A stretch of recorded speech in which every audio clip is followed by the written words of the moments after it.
Assalamualaikum warahmatullahi wabarakatuh. Baik, kita berjumpa kembali di mata kuliah Teknik Penulisan Ilmiah di pertemuan ketiga ya. Di pertemuan ini saya akan membahas tentang sistematika dan tata cara dalam penulisan ilmiah ya. Nah, di sini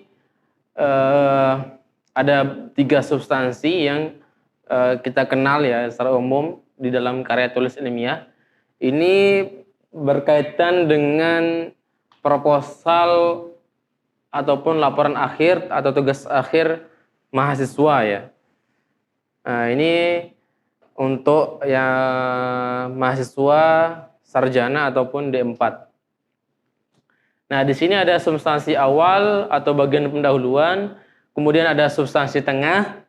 Itu substansi tengah itu adalah bagian isi atau intinya. Kemudian ada substansi akhir atau bagian dari akhir dari laporan penelitian atau laporan akhir dari penelitian yang kita tulis.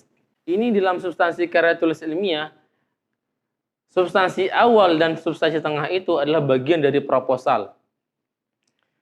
Kemudian substansi awal sampai ada substansi awal, tengah, dan akhir, itu adalah bagian dari laporan akhir atau tugas akhir yang telah disempurnakan.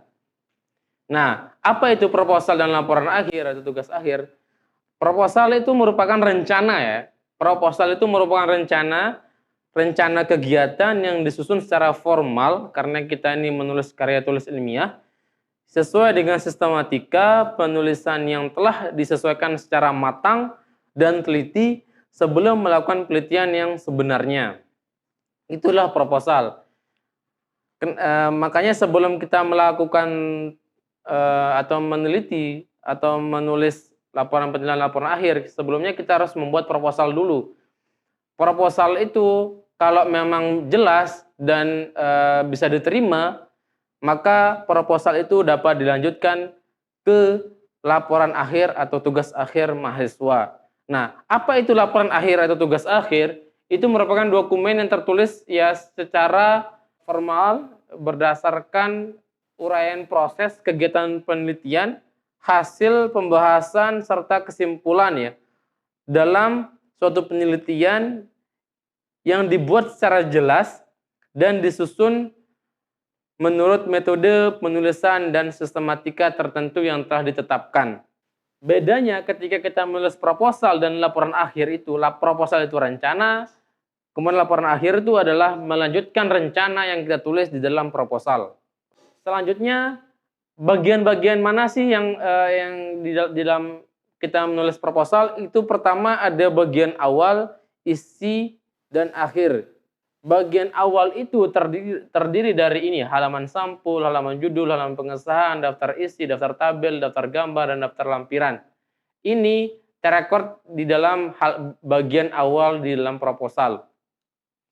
Terus kemudian bagian isi itu adalah bab 1 pendahuluan, bab 2 tinjauan pustaka, dan bab 3 metodologi penelitian. Di dalam bab pendahuluan ini adalah latar belakang, perumusan masalah, tujuan, manfaat. Kemudian di dalam bab 2 tinjauan pustaka ini biasanya terdapat landasan teorinya. Kemudian di dalam bab 3 inilah metodologinya. Pentingnya juga ya di dalam proposal ini adalah bab metodologi ini di mana kita dapat merancang dan melaksanakan apa yang akan kita teliti. Ya, bagian akhir ini jelas ada daftar pustaka ya, penting sekali daftar pustaka ini untuk kita tulis di dalam penulisan laporan penelitian atau laporan karya tulis ilmiah untuk menegaskan bahwa kita tidak melakukan plagiasi gitu. Nah, dalam substansi laporan penelitian bedanya dengan di proposal itu ada halaman pernyataan ya, bagaimana kita akan menulis bermatre ya pernyataan bahwa laporan ini atau tugas akhir ini dibuat secara benar ya. Nanti ada form pernyataannya diberikan. Kemudian ada ini lengkap ya, lengkap dalam penulisan laporan penelitian atau tugas akhir. Ada halaman moto, aprakata, abstrak, ringkasan sampai daftar lampiran.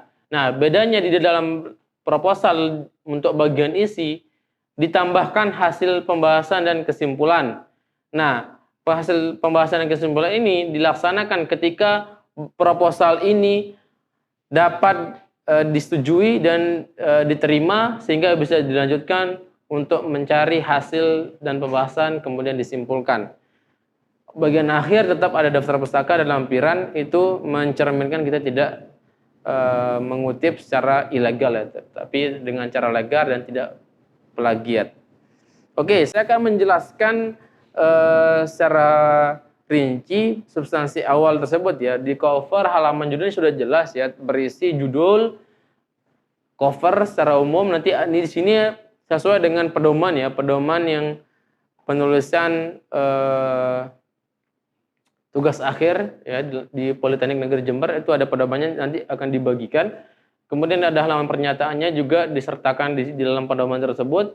Kemudian ada halaman persembahan, prakata, abstrak, dan ringkasan. Kemudian substansi isi ini adalah bab 1 pendahuluan, latar belakang, rumusan masalah, tujuan, penelitian, manfaat. Substansi isi ini pentingnya kita melihat ya, di dalam bab 2 tinjauan pustaka. Ini cara penulisannya seperti ini ya, kalian bisa lihat. Kemudian ini ada subbab dan sub-subbab ya. Ada bab, subbab, dan sub-subbab. Ini harus disesuaikan dengan pedoman ya. Kemudian kerangka berpikirnya seperti apa, dan terakhir di dalam tinjauan pustaka atau landasan teori itu ada hipotesis yang dituliskan. Kemudian dalam substansi isi itu ada bab 3 metode penelitian. Di sini penting ya mengenai metode dan teknik yang akan digunakan dalam menulis atau menemukan atau menganalisis, mengolah data penelitian tersebut. Di sini berisi lokasi dan waktu di mana akan melakukan penelitian. Kemudian alat dan bahannya harus jelas ditulis, tapi tidak juga berlebihan. Jangan menuliskan alat dan bahan yang tidak kalian gunakan, tapi tulislah alat dan bahan yang kalian gunakan sesuai dengan apa yang kalian kerjakan. Kemudian di dalam rancangan penelitian ini kita tentukan metode rancangan penelitiannya. Kemudian pelaksanaan penelitian ini bagaimana prosedurnya, harus rinci, jelas. Jangan mengada-ada atau jangan menghayal cara membuat prosedurnya. Ini penting sekali. Karena yang kalian tulis itu akan dibaca oleh orang dan kemungkinan dapat ditiru juga oleh orang yang akan melihat tulisan kalian. Nah, di dalam substansi isi ini yang keempat atau bab 4 itu ada hasil dan pembahasan. Bab ini merupakan bagian pokok ya dari sebuah karya tulis. Masalah-masalah akan dibahas secara terperinci dan sistematis ya. Kemudian bab ini juga banyak membahas tentang bagaimana hasil yang telah kalian dapatkan dari penelitian tersebut.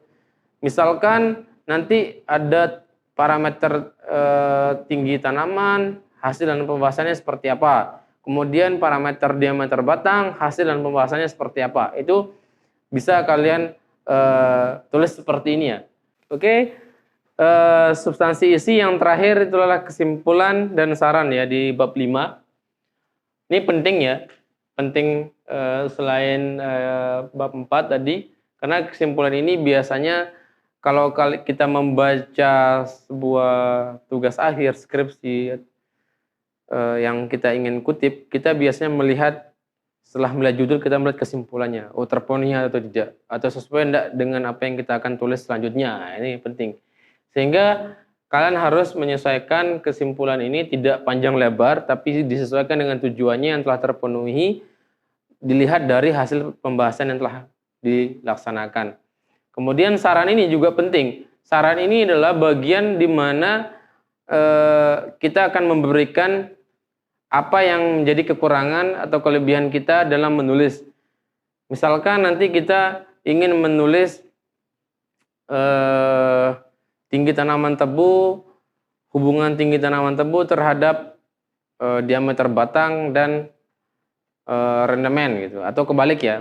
Misalkan hubungan antara rendemen dengan tinggi batang dan diameter batang.